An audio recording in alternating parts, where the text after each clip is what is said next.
அஸ்ஸலாமு அலைக்கும் வரஹ்மத்துல்லாஹி வபரகாத்துஹு. அன்பார்ந்த அனைத்து உறவுகளுக்கும் இனிய மதிய வணக்கம். அடுத்த செக்இன் ஸ்டார்ட். இப்போ உங்களுக்கே தெரியும், இப்போ ரீசெண்டாக பார்த்தீங்கன்னா குவைத்துடைய உள்துறை அமைச்சகம் ஒரு தகவலை வெளியிட்டிருந்தாங்க. அதாவது போதைப் பொருள் பாவனையாளர்கள் சம்பந்தமான பரிசோதனைகளை மேற்கொள்ள போகுது.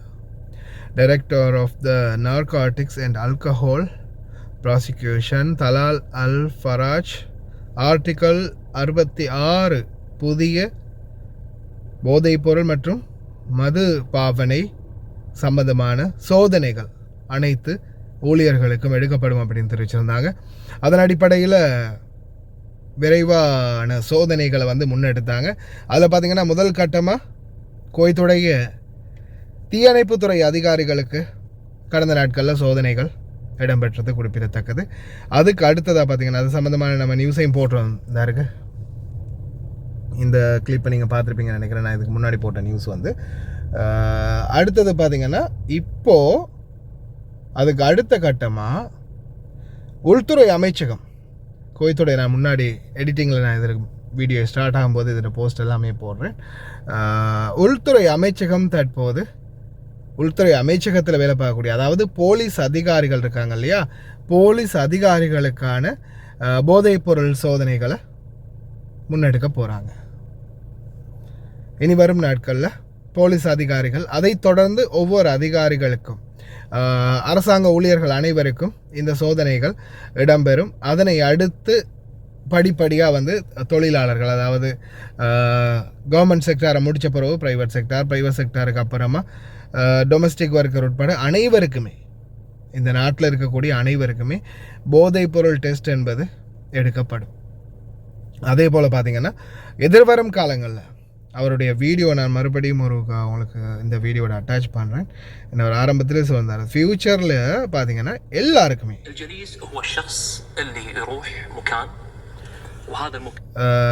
போதைப்பொருள் பழக்க வழக்கம் உடையவங்களில் இருந்து போதைப்பொருள் யாரெல்லாம் யூஸ் பண்ணுறாங்களோ அவங்க, போதைப்பொருளை விற்கிறவங்க, அதே பார்த்து இதில் முக்கியமாக இன்னொருத்தர் யாருன்னு பார்த்தீங்கன்னா போதைப்பொருள் பாவனையாளர்களுக்கு அந்த மச்சான் இருக்கார்ல, மச்சான் நான் அன்றைக்கி சொன்னேன், மச்சான் இதில் ஒரு இழுத்து பாரு மச்சான், எல்லாம் சரியாக வரும், எல்லா பிரச்சனையும் டென்ஷன் எல்லாம் குறைஞ்சிடும் அப்படின்னு சொல்லி அந்த போதைப் பொருளை பழக்கம் ஏற்படுத்துகிறவங்க இருக்காங்க இல்லையா, சஜஷன் பண்ணுறவங்க, அறிமுகப்படுத்தி கொடுக்குறவங்க, இந்த போதைப் பொருள் மச்சான், இந்த போதைப் பொருளை குடி மச்சான் சரியாகிடும் எல்லாம் அப்படின்னு.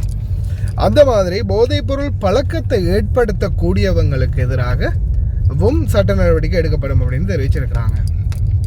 அதனால் முடிந்த வரைக்கும் இனி வரும் காலங்களில் போதைப் பொருள் விடயங்கள்லேருந்து நீங்கள் உங்களை தவிர்த்து கொள்வது சிறந்ததாக இருக்கும்னு நினைக்கிறேன். ஏன்னா இனி வரும் காலங்களில் எப்படியுமே கொஞ்சம் காலம்தான், நான் நினைக்கிற வகையில் மிஞ்சி போனால் இன்னொரு ஒரு வருட காலத்துக்குள்ளே எப்படியுமே இந்த கவர்மெண்ட் செக்டாரை முடிச்சுட்டு ப்ரைவேட் செக்டாருக்கு வந்துடுவாங்க. ப்ரைவேட் செக்டார்லேருந்து அப்படியோ பார்த்திங்கன்னா காதிம் வீசா வரைக்குமே இந்த போதைப்பொருள் பரிசோதனை முன்னெடுக்கப்படும் நிச்சயமாக குவைத்தில். ஏன்னா அவங்களுக்கே தெரியும், போதைப் பொருளை பொறுத்தவரையில் ரொம்ப அதிகமாகவே குவைத் நாட்டுக்குள்ளே அதிகமாகவே போதைப்பொருள் விற்பனை மற்றும் போதைப்பொருள் பழக்க வழக்கங்கள் அதிகமாகிட்டே இருக்குது. தொடர்ந்தும் போதைப்பொருள் பிடிபட்டு கொண்டே இருக்குது. இனி வரும் நாட்கள் எப்படியுமே கடுமையான சோதனைகள் நடக்கிறதுக்கு வாய்ப்பு இருக்குது. அதே மாதிரி இப்போ ரீசெண்டாக பாலைவன பகுதியான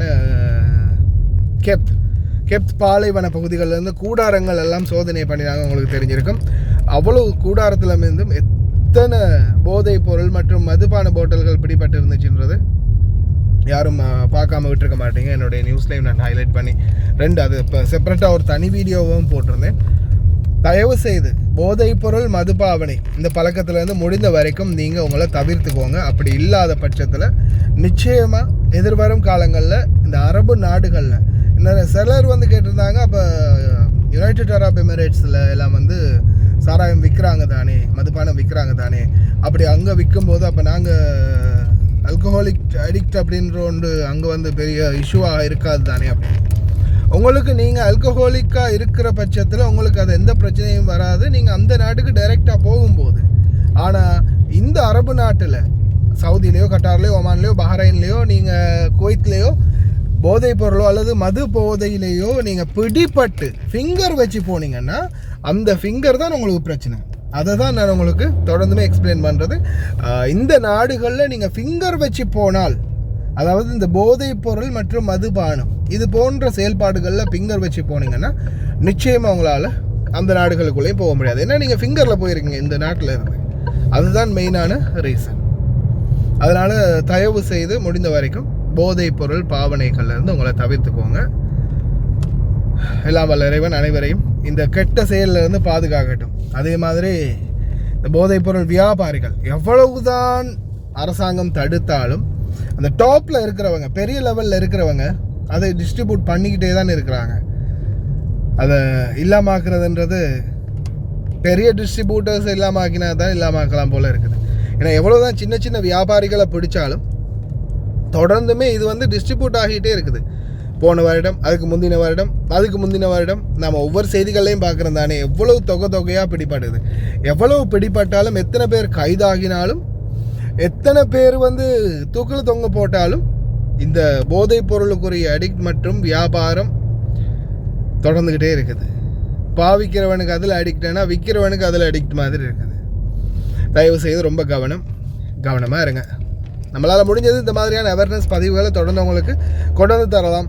பாதுகாப்பாக இருக்கிறது உங்கள் கையில் இருக்குது. தீயணைப்புத்துறை முடிஞ்சு அடுத்தது உள்துறை அமைச்சகம் ஸ்டார்ட் பண்ணியிருக்கிறாங்க. மெதுவாக வந்துடுவாங்க பக்கத்தில்.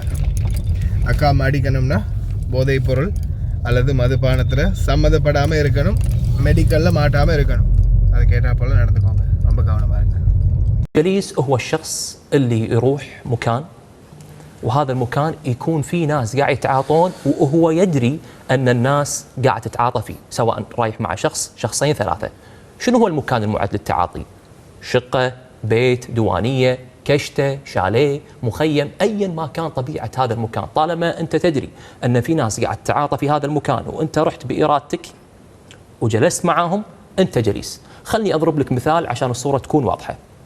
اليوم أنا أحمد اتصل علي شخص، السلام عليكم، أبي أروح والله، قال لي أمرك نروح الشاليه مع بعض. صح. قلت له يلا، سرينا. أول ما رحت في ناس ما أعرفهم، في ناس أعرفهم طبيعي، وصلت لقيت 2 أو 3 متواجدين قاعدين يتعاطون مواد مخدرة أو مؤثرة، أيا ما كانت هذه المواد.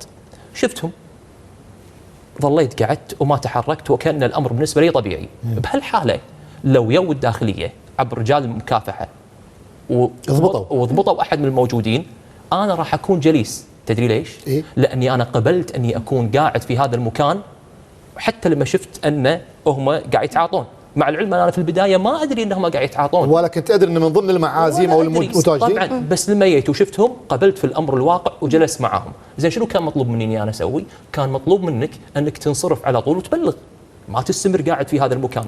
الفرضية الثانية أني أنا اتصل علي صاحبي قال لي نبي نروح الكشتة الفلانية وترى في كم واحد قاعدين على كتر قاعد يتعاطون ايا ما كانت هذه المواد، ورحت معاه.